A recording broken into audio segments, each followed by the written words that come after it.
Welcome to the Collective Minds podcast. Never fucking had it. Shut no way. Never fucking No had it. way. Like, Austin, you trying to tell something else right now? As humans, everybody lives in the same reality. You know, we could all be in the same room together, but we perceive it differently. All that experience, all that emotions, all the things that happen in that one life is boiled down to what we call instinct. And that's the only thing we can bring over to the next level. You won't behave, you'll be canceled. Coincidence? Coincidence? Coincidence. There cannot be three.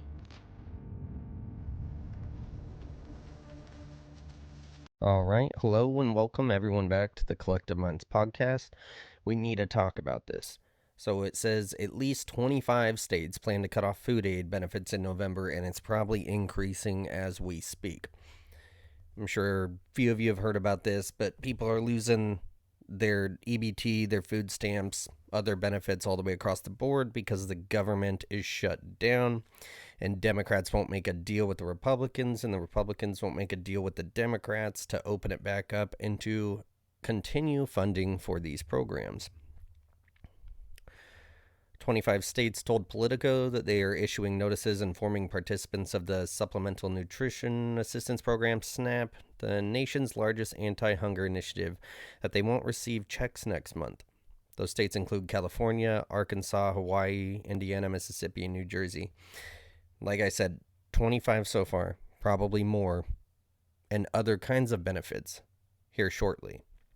It's already been tight, and I've talked about this a few times in previous podcasts.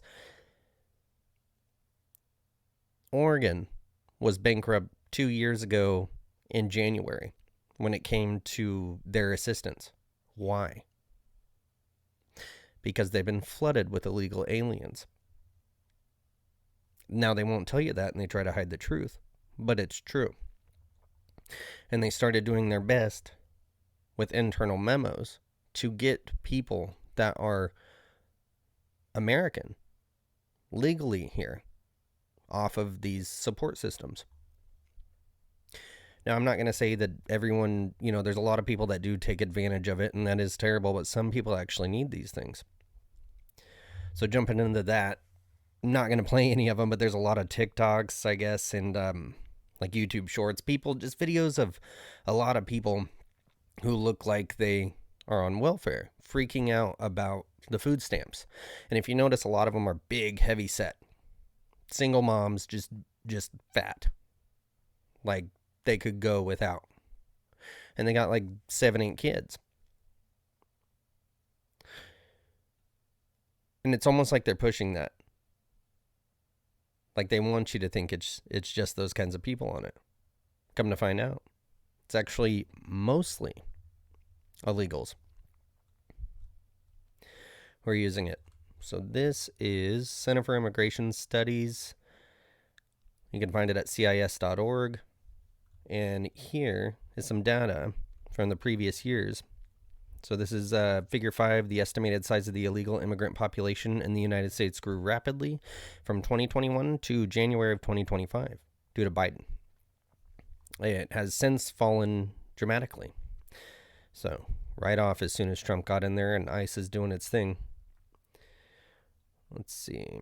Prior to the passage of the One Big Beautiful Bill, parolees could access Medicaid after a 5-year waiting period, just as legal permanent residents can, and they could also qualify for Obamacare subsidies after 1 year.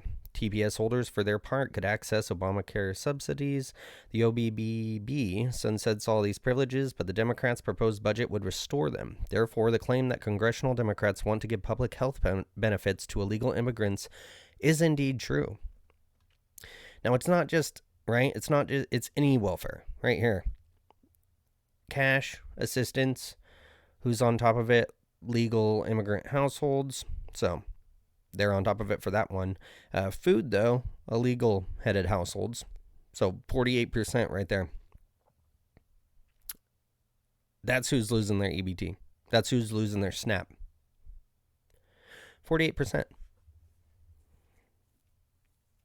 And the only way you get to that is either by deadly, embarrassingly printing and funding this situation, because it's already a damper on the economy as it is without illegals, unfortunately. And then we go to Medicaid right here. Look at that, 39%. And I'll tell you why. It's because there's certain loopholes if you're a child or if it's an emergency. I think it says it somewhere down here. Some immigration advocates insist that Medicaid for the U.S.-born children of illegal immigrants should not count as immigrants using welfare, but that view is mistaken. Parents are legally obligated to provide medical care for their children. If they do not, and taxpayers step in to do it for them, then the parents receive a financial benefit. Absolutely. Let's see. Some additional restrictions could help reduce the public health benefits that illegal immigrants receive. Hospitals will always help people in emergencies, regardless of their immigration status, and the citizen children of illegal immigrants will always be eligible for welfare as long as we have a welfare state. The size of the immigrant population. Fortunately, the Trump administration has shown that controlling the border and deporting people with removal orders is indeed possible. It is those enforcement policies, not simply restrictions on program access, that will ultimately save taxpayers from the burden of illegal immigrant health care. So when they go in for an emergency, could be a 30-year-old man, illegal immigrant, goes into a hospital, emergency, and you can go into the emergency room for anything. Anything. You could have a cold that's just away. You got to stand a couple hours, but that's how you get in and get everything done pretty quickly without an appointment. And they don't pay that bill. Who pays the bill? The taxpayers. So just them being here and the loopholes that there is, they're getting the Medicaid, health insurance, or health coverage. They're getting food, 4% right there, housing, and cash benefits. So on top of any welfare at all, 59%, they're leading. Illegal aliens are leading by quite a bit in the country of groups of people who are getting different kinds of welfare. It's incredible. This isn't something that they'll show you. So I believe because of this, it's kind of, I think Trump is hitting at a different angle here, and I think we're about to see some crazy stuff. If this goes down this tunnel and it's shut down for another month, and these people can't get food, there's going to be riots. It's going to be insane. But if the welfare benefits for the illegals that are here, and they're unable to get a legitimized job or housing anymore, housing, food, medical, it's all being stopped because there's just no money. That's a really big incentive to self-deport. Really big incentive. So viral video claims expiration of government SNAP benefits in November is already increasing shoplifting at Walmart. So those people making the TikToks, these people are already sitting at home. They don't have a job. They're not doing anything. Now, I'm not saying all of them, but the ones making the videos, the people like that, it's a lot of them. They are already planning at shoplifting at Walmart. Well, what happens when that happens? When you force a supply chain breakdown is virtually what it is when there's no supply. They're not going to fill these stores back up. Looting. It's going to be like the Summer of Love during the George Floyd riots. And then not only is it going to be looting by these fat, lazy people on drugs, just like that, it's going to be illegals doing it, the ones that are not going to self-deport. They've made it apparent that these people aren't going to give up without a fight. We've seen it over and over again. Violence is coming if we keep going down this roll here. And I keep saying it, I believe that Trump is kind of setting the stage for martial law. And I keep saying it. That's why I keep sending soldiers, it's National Guard for the most part, into these major cities, citing crime.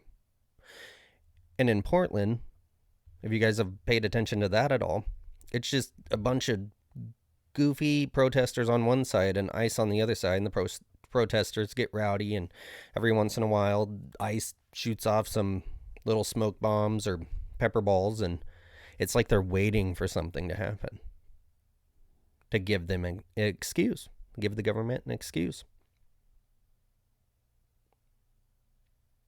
So the most rowdy people, it's the same people out here in Portland protesting ICE right now. It's the same people that have these benefits.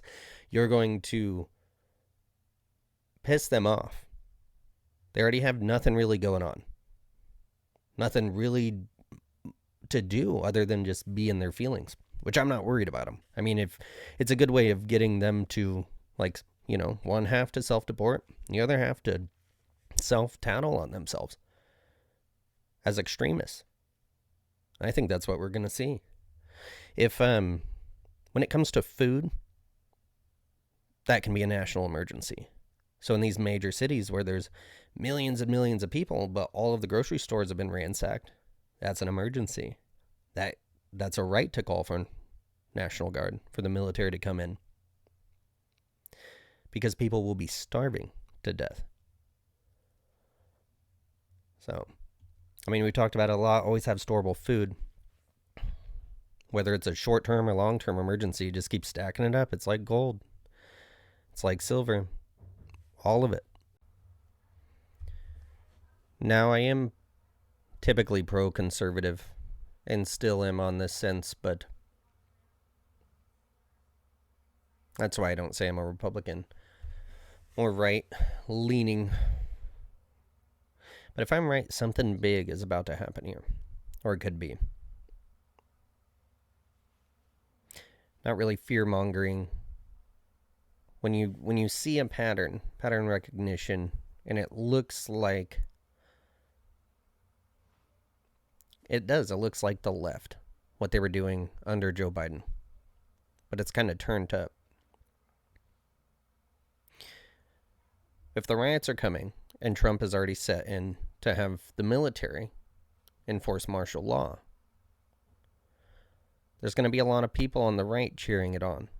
However, I know, and history knows, that it's only a matter of time until they end up at your door, taking away your rights and coming to kill you. Let me know what you think down below in the comments, and we'll catch you on the next one.